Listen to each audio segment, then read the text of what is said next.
आपने समय दिया, आपका बहुत बहुत धन्यवाद। माननीय सदस्य सुश्री सयोनी घोष जी। धन्यवाद अध्यक्ष महोदय, आपने मुझे बोलने का मौका दिया। मैं अपनी पार्टी की भी आभारी हूँ for this opportunity. Madam, supplementary demand for grants is a constitutional pre-arrangement, and I agree that it should definitely not be objected. But it also raises the question as to why does the government need further allocation when it has not been able to spend what it already has. In financial year 24, government's final consumption expenditure was 14%, but it decreased to 4.4% in financial year 25 second quarter. This means that the government has spent much less this year as compared to last year. In the first quarter of 24-25, government spending was 4.15 lakh crore, and many cited model code of conduct a reason for spending less. But in the second quarter, it further decreased to 4.1 lakh crore. Madam, to my simple understanding, this grant is being demanded from the exchequer, but this is the money which is collected from the people, and it is meant to be spent for the people. Since Professor Shougata Rai has already spoken about the technical aspect, today I choose to speak on what this government has delivered to the people of this country, the utilization of resources and departments it's seeking additional grants for, and also its complex relationship with the state of West Bengal. Sir, इनके bulldozer के चलते madam Bharat के लोग सवाल पूछना भूल गए, और भारत की जनता आजकल इतनी भूखी है कि खाने को धोखा भी खा लेती है। मैडम, भारत में एक मिडिल क्लास जो एक साल पहले एक वेजिटेरियन थाली 100 रुपये में खाता था, आज वही वेजिटेरियन थाली 152 रुपये की हो गई। टमाटर की कीमत 247% बढ़ गई, आलू की कीमत 180%, लहसुन 128% और तेल, नमक, आटा, मैदा 18%। पहले आम आदमी पॉकेट में पैसा लेके बाजार जाता था और थैली भरकर सामान लाता था, लेकिन अमृतकाल में आदमी थैली भरकर पैसा लेके जाता है और पॉकेट में आलू, टमाटर, प्याज लेके घर वापस आता है। सर, माननीय वित्त मंत्री ने पहले कहा था कि बहुत हो गई महंगाई की मार, अब की बार मोदी सरकार, और आज उनके विचार में inflation is an international problem, महंगाई एक अंतर्राष्ट्रीय समस्या है। तो विश्व गुरु, विश्व बंधु इस अंतर्राष्ट्रीय समस्या का समाधान क्यों नहीं कर पा रहे हैं? Ma'am, 74% of Indians are unable to afford a healthy diet. The household savings have plunged to a 50-year low. Around 48% of the households in this country are facing a financial crisis क्योंकि उनका खर्चा उनकी कमाई से ज़्यादा है।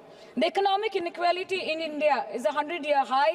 The country's GDP growth rate for the second quarter 24-25 decreased to 5.4%, which is the lowest in 2 years. The government's total debt has reached a staggering 176 lakh crore, and the total debt is expected to soar up to 185 lakh crore by the end of the financial year.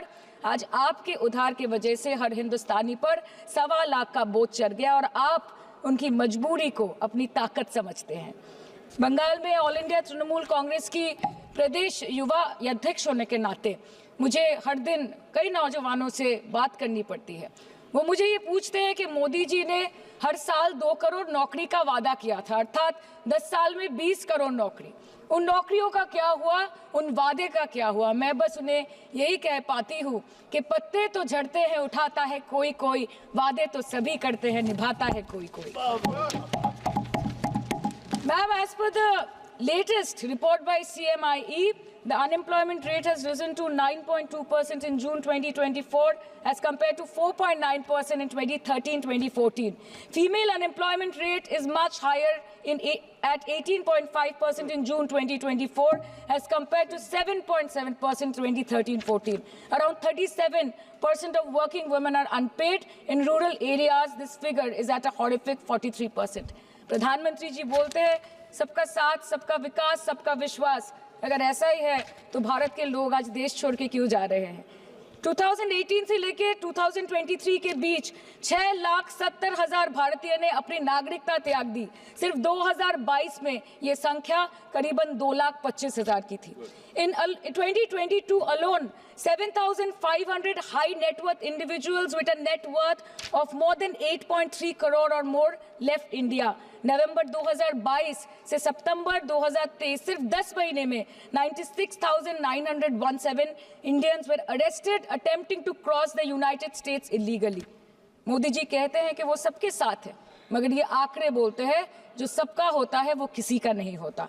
और बंगाल के साथ तो कुछ अलग ही रिश्ता है इनका।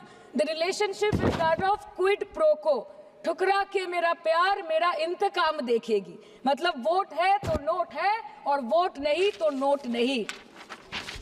As per the available reports, as on 19 July, rupees 1.23 lakh crore is already due from the government of West Bengal against flagship programs like Manrega, PM Awas Yojana, Gram Sadak Yojana, National Health Mission, Central Food Subsidy. Further, 40,806 crore is projected dues against these schemes, bringing the total amount to a staggering 1.71 lakh crore. Madam, health care की schemes में सिर्फ fund हमको दिया नहीं जाता क्योंकि colour coding match नहीं करता है।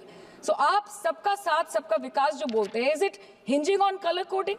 आपको रंग पसंद नहीं तो आप बंगाल के लोगों को पैसा नहीं दोगे और फिर आप आके बोलते हो कि हम बंगाल में जीत क्यों नहीं पाते।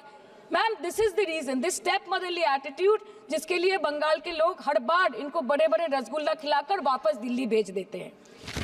Even after making several attempts to crush our aspirations and our economy, Bengal government stands tall and true towards the commitment towards its people. Bengal में सिर्फ दीदी है तो मुमकिन है। The West Bengal government started transferring money to the bank accounts of 21 lakh people who worked for 100-day scheme without receiving any payments from the central government for Manrega. Even before Ayushman Bharat, in Bengal, Shastra Shati, a cashless scheme was launched, providing treatment cost up to 5 lakh for per person belonging to any strata of the society. आज कलकत्ता के किसी आलिशान private hospital में जहाँ पे एक अमीर आदमी की चिकित्सा होती है, वही बगल वाले बेड में एक गरीब मजदूर, एक गरीब किसान की भी ट्रीटमेंट होती है। यही है ममता बनर्जी का विकास। और आपके अमृत काल में the cost of medical treatment has been doubled in the last 5 years। आप फार्मास्यूटिकल्स के सर आरजीकर पे बात ना बोले, आपकी सीबीआई पे अभी तक कुछ बोल नहीं पाए। हम लोगों ने जो हमारी पुलिस ने जो बोला था, they are still sticking to that. So उसके बारे में मत बात करें, ठीक है? आप उत्तर प्रदेश के बारे में बात करें ना sir. Sir, medical inflation is at 14%। Regularly लिए जाने वाले दवाइयों की कीमत 50% बढ़ गई। आप सिविल एविएशन के लिए ग्रांट्स मांग रहे हैं। एक डोमेस्टिक फ्लाइट, उसकी राउंड ट्रिप की टिकट 20 से 30 हजार में बिक रही है। आम आदमी आज हवाई चप्पल पहन के हवाई जहाज नहीं चल रहा, आम आदमी हवाई चप्पल बेच के हवाई जहाज चल रहा है। You are demanding funds for education but conveniently ignoring the fact that 11 lakh children have dropped out of school according to your own data. आज भारत में सिर्फ 47.51% स्कूलों के पास कंप्यूटर की फैसिलिटीज है और उसमें 9% के पास internet connection. In law and justice, you are not been able to provide legal aid to more than 1% of the eligible population. In public enterprises, 5.1 lakh public sector jobs have disappeared in the last 10 years. Railway में करीबन 2.5 lakh post बाकी हैं और उसमें से vacancy है in critical safety categories. नए भारत में आजकल ट्रेन पटरी के ऊपर कम और पटरी के बाहर ज्यादा चलती है। मुझे दुख लगता है इस सदन में ये कहते हुए मैडम कि मैंने अपने लोकसभा क्षेत्र जादवपुर लोकसभा क्षेत्र के लिए एक बारुईपुर कोबी सुभाष मेट्रो एक्सटेंशन की मांग की थी। मुझे डिपार्टमेंट से ये चिट्ठी मिली जिसमें उन्होंने लिखा है that this project is not economically viable and this project is unremunerative. तो आपको अगर सब जगह से पैसा चाहिए तो मुझे ये बात समझ में नहीं आती कि लोग खुद के लिए आपको वोट देते हैं कि आपके फायदे के लिए वोट देते हैं। मैं आपको इतना ही बोलना चाहती हूँ, दिस वाज द रीजन अपने प्रॉफिट के लिए आज इन्होंने सीनियर सिटीजन का कंसेशन भी बंद कर दिया और सीना ठोक के ये बोलते हैं कि 2022-23 अर्थ वर्ष में हमने 15 करोड़ वरिष्ठ नागरिक से 2242 करोड़ कमाए। धन्यवाद माननीय सदस्य। मैं 2 बात और बोल के खत्म कर दूंगी कि लोकसभा पे खर्च करके क्या फायदा मैडम, जब यहाँ पे विपक्ष को बोलने का अधिकार ही ना हो। लोकसभा के लिए भी तो ग्रांट मांगा है ना मैम। और अभी सर बोल रहे थे कि बेटी बचाओ बेटी पढ़ाओ, तो 10 साल पहले मोदी जी ने लॉन्च किया था, लेकिन उसके 80% पैसे सिर्फ पब्लिसिटी और मार्केटिंग और एडवर्टाइजमेंट में खर्च कर दिए। आपके उत्तर प्रदेश, मध्य प्रदेश, राजस्थान में ना बेटी को पढ़ा पा रहे और ना बेटी को बचा पा रहे। बंगाल आए और देखिए कि ममता बनर्जी ने विधानसभा में अपराजिता एंटी रेप बिल पास किया है, कन्याश्री किया है।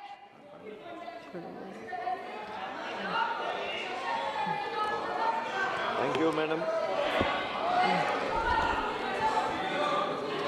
Thank you, madam.